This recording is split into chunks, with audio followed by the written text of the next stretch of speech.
Sailor, come here. Sailor, come.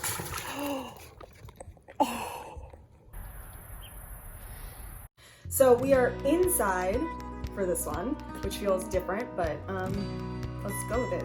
Okay, so this part of the trip we're going to talk about in this episode was from Colorado to Wyoming. My first time in Wyoming, so I was super excited about it, and for good reason, because it was really cool.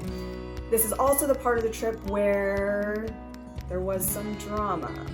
We get to Wyoming, so vast, huge, like everything is just sprawled out, everything is out there, like you're just looking out like endless expanses of fields and mountains, and I don't even know, I had a hotel in Laramie, Wyoming, booked for that night. I'm here at this Days Inn in Laramie, and I just want to pass out, honestly. It's like 6. Taught my lessons, I dyed my hair, I'm gonna try and see if I can do some laundry. I'm gonna order a pizza, and I'm gonna snuggle in this bed and enjoy every minute of it. You know, spent a little bit of money, cheated a little bit, I guess, if you're trying to be purist about it. Car camping, road tripping, van life, whatever you're doing. Here we are, we're running errands, we went and grabbed breakfast, and then we hit the road. So we were heading to, where were we heading? To Medicine Bow National Forest. And we went to this, I think it's called like the Snowy Mountain Range or the Snowy Mountain Pass. Oh, it's called the Snowy Range Pass. So close. We are in Medicine Bow National Forest in Wyoming, and this place is insanely gorgeous. 48 degrees. About 10,000 feet out. There's still snow on the ground. A lot of the trails are still closed because of the snow. Once we got up to the Snowy Range Pass in Medicine Bow, there was still snow on the ground. So Sailor got to see snow for the first time, and she kind of went wild. Like, she kind of had that same reaction she did in Great Sand Dunes National Park, where she kind of just lost her mind.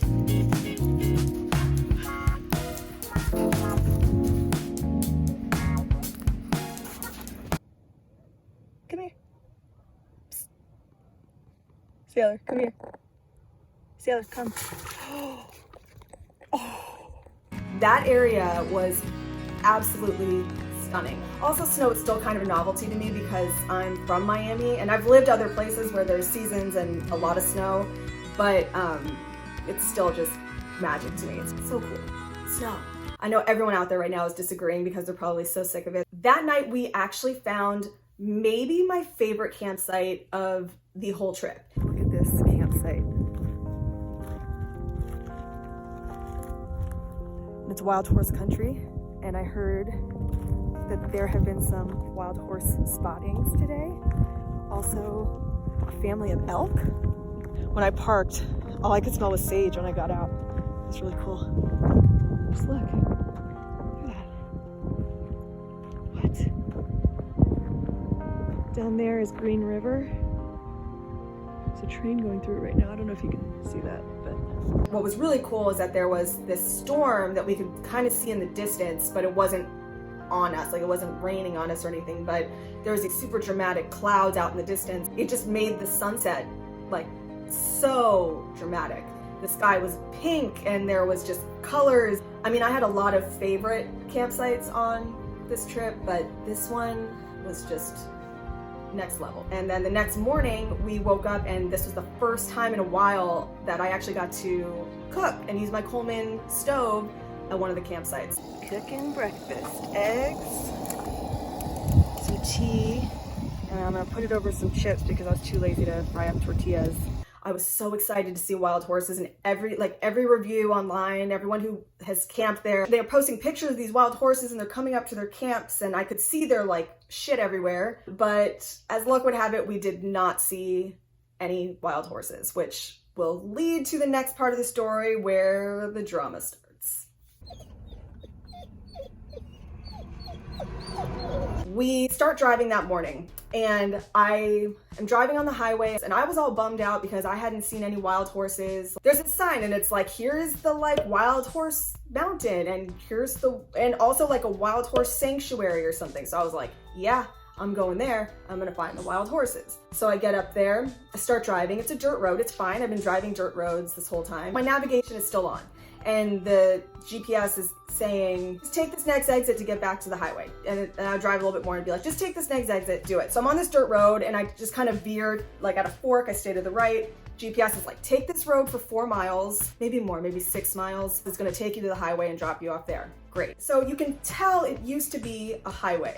It kind of like was concrete, but like really overgrown. Every so often you'd see like a yellow highway stripe. Like you could tell it was a road at some point, and GPS is like, yeah, just keep going, you're good. Google Maps, like I'm using a legit thing. I can't stress that enough. This wasn't just like a weird impulse that I did.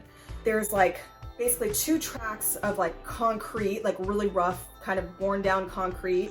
So like for the tires, if you can imagine. And then the middle has vegetation growing.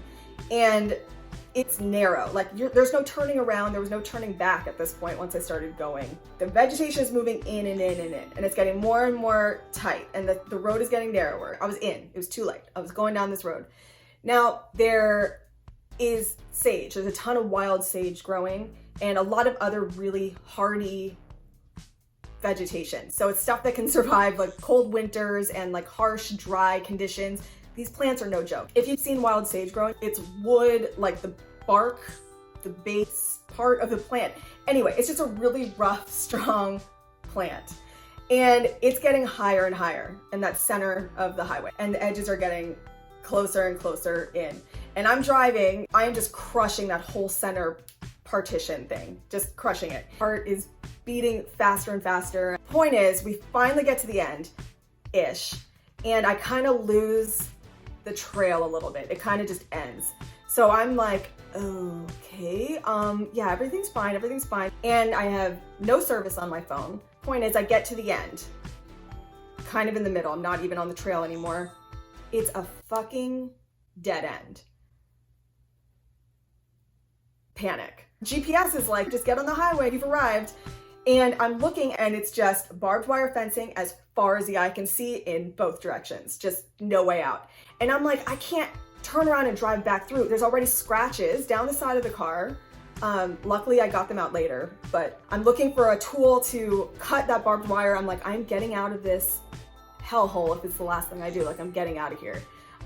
Yeah, you're probably, if you're from Wyoming right now, you're probably going, this girl's an idiot, like this is not a big deal. But to me, it was a big deal, and I spiraled. I was kind of out of my mind at this point. I finally kind of backtrack. I find the trail a little bit. I get out to where the exit is supposed to be, and it turns out there was kind of this makeshift gate thing. Threw it to the side and got the hell out of Dodge. I got out and I am frazzled. I legit didn't know how I was gonna get out of there. I thought it was just like, that's the end. Not like I was gonna die there, but like, it just seemed so, like, how am I gonna get out of this? I'm really bummed I didn't get any of this on video, but I was too busy panicking. And I'm gonna play you the clip of me speaking about it after, like right after it happened. And you can hear, like, I am frantic. You can just hear in my voice the, like, come down of being just kind of terrified. I just kind of spiraled. It got bigger and bigger. It got away from me. Well, this was a goddamn nightmare. Just got stuck going down this road, which it doesn't even look that bad here, but I can't believe that was a GPS road. This was the path. It just, like, all of a sudden I lost the path. I'm out of breath. I just had a fucking panic attack. Okay, I found my way out. I opened the gate. Sailor is being a champ. Are you nervous? I'm nervous. Are you nervous, Sailor? Let's get the fuck out of here. I'll tell you what. All the way to California, I thought I was losing my mind thinking that I could still smell sage. When I got to California, my brother and I were working on something on the car, and I looked underneath, and I actually have a video where the tray underneath the car that kind of protects it, I don't know the technical term, whatever it's called, had like a hole or a couple holes in the bottom that had just been peeling the sage off and collecting it in it.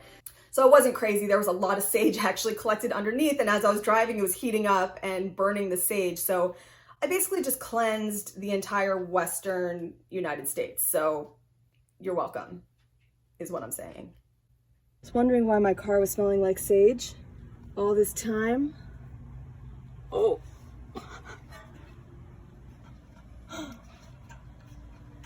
What's all that? Sage. And then after all of that, I still never got to see any wild horses. I totally do a lot of things wrong all the time, but this one isn't on me. This is Google GPS's fault. Those Google Maps said to go down a goddamn vacant, overgrown highway. Basically, that whole morning was just a bunch of things that kind of challenged me, let's say.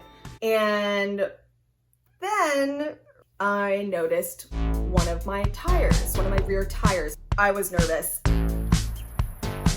Active bears in the area.